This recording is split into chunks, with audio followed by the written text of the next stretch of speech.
सबसे पहले तो भारतीय जनता पार्टी के लोगों को जीत मिली है, उन्हें बधाई। और आशा करता हूं कि जो जनादेश दिल्ली की जनता ने उन्हें दिया है उसकी वो प्रतिपूर्ति करेंगे। और वे सब आम आदमी पार्टी के लाखों करोड़ों कार्यकर्ता जो अन्ना आंदोलन से आए, जिनके बहुत ही निश्चल, निष्पाप और बड़े भारत की राजनीति को बदलने के सपने की हत्या एक निर्लज्ज, नीच, मित्रहंता, आत्ममुग्ध और चरित्रहीन व्यक्ति ने की, उसके प्रति तो क्या संवेदना। दिल्ली को उससे मुक्ति मिली। और मैं ये जानता हूँ कि अब जो आम आदमी पार्टी में लोग बच गए थे सत्ता के लोभ में, लालच में, पदों के लिए, उस पैसे के चक्कर में, वे सब भी अब वापस जाएंगे, लौटेंगे, कुछ अपने व्यवसायों में लौटेंगे, कुछ पार्टियों में चले जाएंगे। और पतन यहाँ से प्रारंभ हुआ है उन लोगों का। मेरे लिए कोई प्रसन्नता का और दुख का विषय नहीं है, मैं बीच में खड़ा हूँ। प्रसन्नता इस बात की है कि करोड़ों लोगों ने आशा लगाई थी, करोड़ों लोगों ने, लोग अपनी नौकरियां छोड़ के आए थे, व्यवसाय छोड़ के आए थे, दुश्मनियां ली थी लोगों ने। उन सब की हत्या एक आत्ममुग्ध आदमी ने, एक चरित्रहीन आदमी ने अपनी निजी महत्वाकांक्षाओं की पूर्ति के लिए की।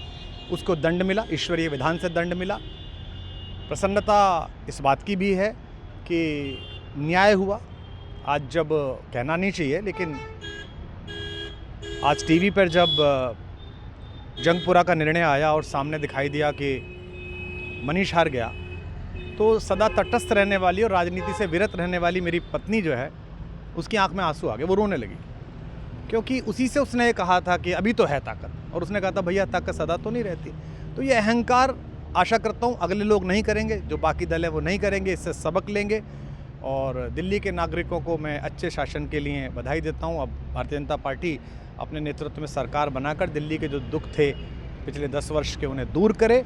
और आम आदमी पार्टी के समस्त कार्यकर्ताओं को कहता हूं कि आपने जिस किसी भी लोभ लालच में, सब कुछ जानते हुए एक ऐसे व्यक्ति के समर्थन में काम किया जिसने अपने मित्रों की पीठ में झुरा घोंपा, गुरु को धोखा दिया, अपने साथ कंधे से कंधा मिला के लड़ने वाली महिलाओं को अपने घर ला के पिटवाया, अपनी निजी सुख और साधन के लिए जनता का पैसा खर्च किया, अब उससे आशा लगानी छोड़ें।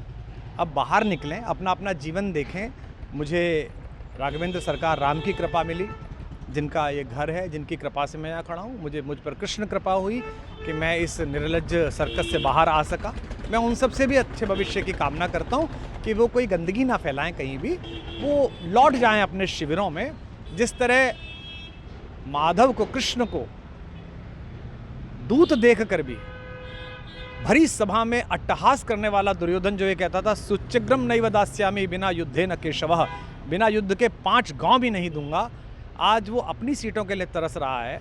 और मुझे पता है कि इस दुर्योधन का अंत भी टूटी हुई जंघा के साथ बड़ा ही दारुण होगा। और भारतीय राजनीति एक कलंकित अध्याय के रूप में इस बौने दुर्योधन को और इसके दरबार के तमाम शकुनियों को याद करेगी।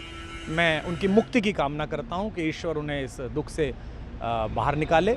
और समस्त लोगों को बधाई देता हूं कि चलिए अंततः न्याय हुआ।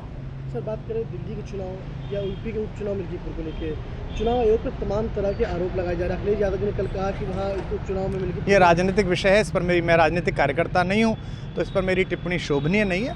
वो आपस में सब जाने। लेकिन दिल्ली के चुनावों को लेकर एक मिश्रित प्रतिक्रिया है।